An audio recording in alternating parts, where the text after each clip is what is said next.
Hi, everybody. Hi. It's been so nice to see you guys on our calls and talk to all of you. It's been great to see your smiles. It's made me have a big smile. So thank you guys. It's so nice to see you. And now we are going to start a new book, The Boxcar Children, The Panther Mystery by Gertrude Chandler Warner. Alright, so the back of the book says, Henry, Jesse, Violet, and Benny used to live alone in a boxcar. Now they have a home with their grandfather. They are going to visit Florida. The Aldens traveled to Everglades National Park to help find one of grandfather's friends, Andrew Beldon. A park ranger has been missing for several days. Yet, everyone the Aldens question seems angry and secretive instead of worried. Henry, Jesse, Violet, and Benny are determined to solve this mystery, even if it means following Andrew's trail deep into the spooky Everglades. Okay, so if you guys don't know, Henry, Jesse, Violet, and Benny are four characters. Henry's the oldest brother. Jesse is the oldest sister. Then comes Violet, the youngest sister. And Benny, the youngest brother. They're four siblings whose parents passed away and they didn't want to be separated, so they ran away and lived in a boxcar, which is a train car, kind of like the one shown right here at the top. And then they found out they had a grandfather who was really rich, and he takes care of them now, and he takes them and they have adventures and solve mysteries. There's lots of books in the series, but we'll start with this one. I've got a couple others at my house here we can read after this one. They're great books. So chapter 1, The Pink Hotel. Violet Alden saw the little hotel first. Oh, it's so pretty, like a sunset. She was sitting in the front seat with Grandfather. You're right, Violet. The Flamingo Hotel certainly lives up to its name. I've never seen such a bright pink. Grandfather steered the rental car into the driveway. 6-year-old Benny Alden leaned out a window. I'm going to climb that tree and get a coconut, he exclaimed. It's a pretty short tree. That's because it's a palmetto, not a palm tree, said Henry, reading from a guidebook. After the Alden family had landed at the Miami airport, Benny had rushed to the windows to watch planes take off, but Henry had headed for the little book stand. At 14, he was becoming interested in science. I bet there are a gazillion bugs around here. I'm glad I brought insect spray, remarked 12-year-old Jesse. This time, I didn't forget my camera, Violet said. Florida is a perfect place to take a lot of pictures. Violet was 10. When she wasn't drawing, she was snapping photos with her camera. Grandfather pulled into a parking space near the pink-painted railing of the small porch. Well, here we are, he said. When do we eat? Benny asked. Everyone laughed. We just got here. What happened to the burger and fries you had at the airport? Asked Grandfather. That was a long time ago, Benny said. Yeah, said Henry, about 30 minutes ago. With Jesse's help, he began dragging luggage in from the trunk. It seems hard to believe we're still in the United States, Jesse commented. I mean, we left Connecticut this morning, and now we're in Miami, and it doesn't look anything like home. I know what you mean, Violet agreed. Our lawn in Greenville was smooth and green, and Mrs. McGregor's roses were just blooming. But here it's like a jungle. Wait till you see the Everglades, Henry added. I want to see lots of alligators, put in Benny. I wished on a star last night. I hope we see Andrew Beldon, said Grandfather. That's the purpose of this trip, after all. Just yesterday, James Alden had received a phone call from a business friend, Thomas Beldon, was concerned about his youngest son, Andrew. Andrew Beldon was a wildlife ranger in the Everglades National Park in South Florida. Andrew always called his father once a week, but sometimes he got too involved in something and forgot to call. It had been over 2 weeks since Mr. Beldon had heard from Andrew, and he was too ill to take a trip to Florida. Grandfather decided that it was the perfect time to visit the Everglades. He could take a vacation with his grandchildren and check on Andrew. He had known Andrew Beldon since Andrew was a boy, Benny's age. It wasn't like Andrew to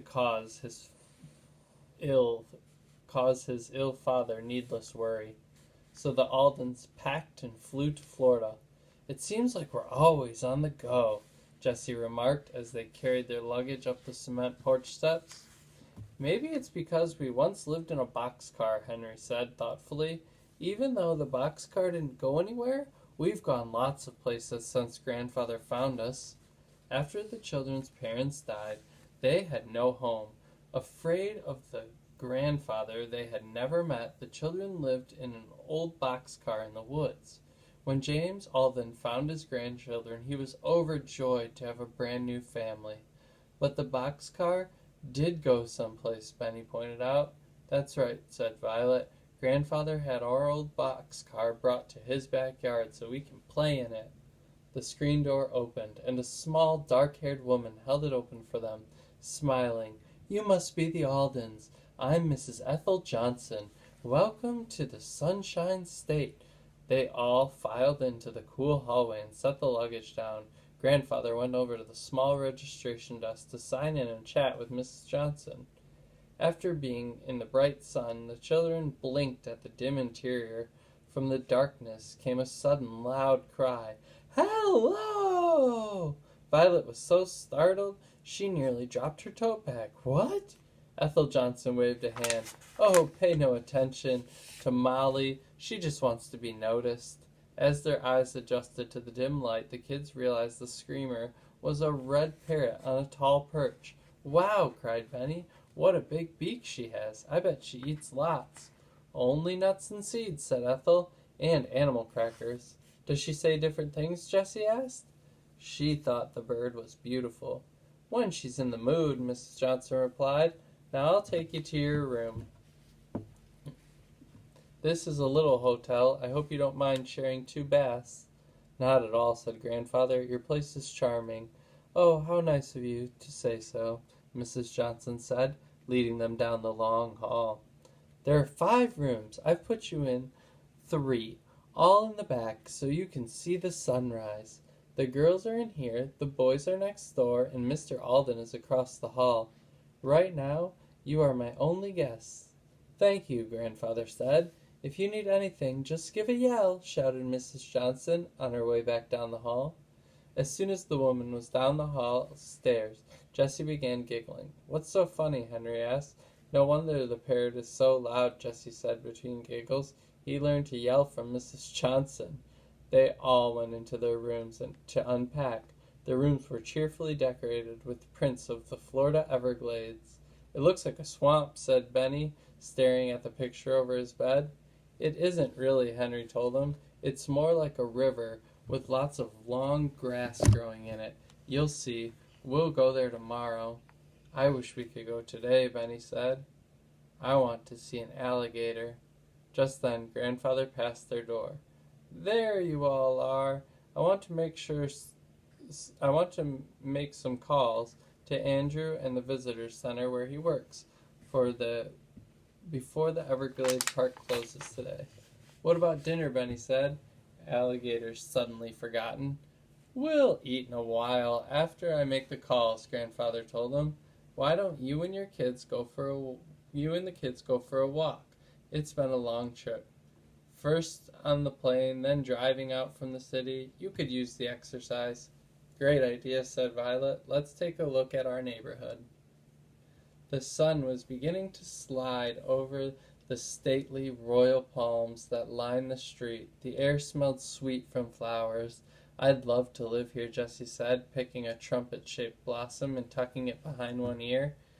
It would be like summer all the time. But wouldn't you miss the leaves falling, said Violet. And snow, Henry put in. And watch? And Mrs. McGregor, Benny added. Jessie laughed. All right, I'm not moving to Florida. They strolled down the block. The houses were similar in style to the Flamingo Hotel. A few had signs out front advertising rooms for rent. At the end of the street was another small hotel called Simply Seashells. A man sat on the porch swing reading a newspaper. Violet noticed he had bushy, brownish hair. He needed a haircut. As if he read her mind, the man slowly lowered the newspaper. He stared at the Aldens. "Hello," Violet said shyly. "Nice evening, isn't it?" Henry added pleasantly. "Humph," was all the man said, and went back to the newspaper. "I wonder what's wrong with him," Jessie whispered, as they turned around and went back into their own hotel. "Maybe he hasn't had his dinner yet," Benny said. "I got the hint, Benny," said Henry. "Race you back." The kids were red-faced and sweaty when they reached the pink-painted porch. Grandfather was waiting for them. "Are we going to dinner now?" Benny asked, hopefully. "I wish I could have fried shrimp." "Yes, Benny," Grandfather said. "We're going to dinner, and you may have fried shrimp." Grandfather looked tired, Jessie thought, and worried. "What is it?" she asked. "I called the visitor center where Andrew Beldon works," James Alden said. They haven't heard from him either, and there was no answer at Andrew's house. "You mean he hasn't gone to work?" Henry asked. Grandfather shook his head. "He hasn't called in sick or taken a leave of absence?" Jessie drew in a breath. "It's like he disappeared." What had happened to Ranger Beldon? There's a little picture here, guys. The kids checking out guy reading the paper. And that is the end of chapter 1. The next chapter is called The River of Grass. Sounds like we'll get to see the Everglades next chapter. Bye. So, I've never been to the Everglades. I don't know if any of you guys have. Maybe you could let me know if you have. That would be really cool. And how about we share some predictions? What do we think was going to happen? Where do you think Andrew Beldon is? What do you think the Aldens will find out? What do you think that guy on the porch knows? Any prediction would be cool because this is the very start of the book. Do you think they'll find Andrew Beldon? Do you think they won't find him? Do you think the grandfather or the kids will find him? I don't know. You have to come up with your own ideas because I'm not sure how this book ends. We're a long way out. So even if you predict what you think the River of Grass will be about, that would be cool. So lots of different options for prediction here as we're at the start of a long book. So take your pick and make a guess at what do you think is going to happen based on what you've heard so far and maybe some things you heard from the back. All right, guys. I look forward to seeing you guys Friday and hearing from you guys. Great job on your online learning. You guys are doing great. Keep it up. Bye, guys. Bye.